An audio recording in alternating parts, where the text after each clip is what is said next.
उत्तर प्रदेश में चाचा शिवपाल और भतीजे अखिलेश साथ के आए, उनके विरोधियों की रातों की नींद गायब हो गई।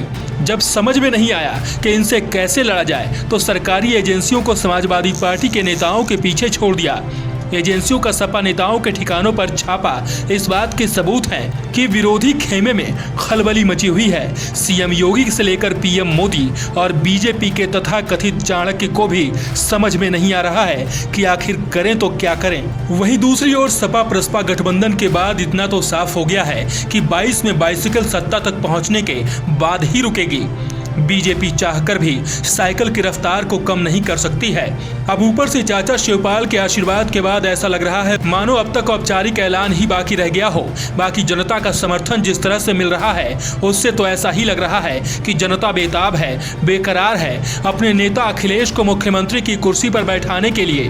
तभी तो शिवपाल भी दावा कर रहे हैं कि 22 में न सिर्फ मिलकर चुनाव लड़ेंगे बल्कि उत्तर प्रदेश से बीजेपी को बाहर का रास्ता भी दिखा देंगे।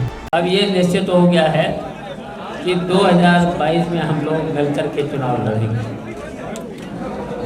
चुनाव लड़ेंगे और हमारा दोनों का ये तय हो चुका है कि 2022 में हम मिलकर के समाजवादी और प्रगतिशील समाजवादी पार्टी मिलकर के उत्तर प्रदेश में सरकार बनाएंगे। जाहिर है कि परिवार एक करने के लिए एक तरफ जहां अखिलेश ने चाचा को गले लगाया, वहीं दूसरी तरफ शिवपाल ने भी ठान लिया है कि चाहे जो हो जाए अब परिवार की एकता को कोई भी विभाजनकारी पार्टी तोड़ नहीं सकती है। तभी तो शिवपाल कह रहे हैं कि चुनाव चिन्ह महत्वपूर्ण नहीं है, महत्वपूर्ण है तो परिवार की एकता और बीजेपी को उत्तर प्रदेश से उखाड़ फेंकने का लक्ष्य।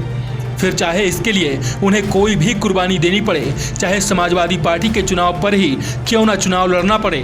साइकिल पर भी लड़ सकते हैं और प्रगतिशील समाजवादी पार्टी के चुनाव जिन पर भी मिल करके बातचीत करके रणनीति के तहत हम लोग तय करेंगे बहुत जल्द। जाहिर है शिवपाल और अखिलेश के बीच मनभेद तो कभी था ही नहीं, तभी तो वो कह रहे हैं कि वो हमेशा अखिलेश के साथ मजबूती के साथ खड़े हैं। वो अखिलेश के साथ प्रचार भी करेंगे और अकेले पूरे प्रदेश में रैलियों के जरिए अखिलेश को मजबूत भी बनाएंगे। अब इसकी चिंता मत करिए, हम लोग तय कर लेंगे, साथ साथ रहेंगे और कोई कार्यक्रम में साथ भी चलेंगे और अलग अलग, जैसे कि पूरा उत्तर प्रदेश बहुत बड़ा प्रदेश है, 75 जिले हैं, 430 विधानसभा हैं, तो अलग अलग भी चलेंगे, साथ साथ भी चलेंगे, मिलकर के भी चलेंगे।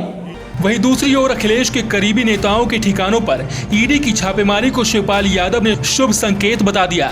जाहिर है शिवपाल के इस बयान से बीजेपी नेताओं के पसीने छूट जाएंगे। क्या कहा उन्होंने ये भी सुन लीजिए। और जहाँ जहाँ इस तरीके का जब उत्पीड़न हुआ है तो हमको उससे और आसानी हुई है उस सरकार को हटाने में।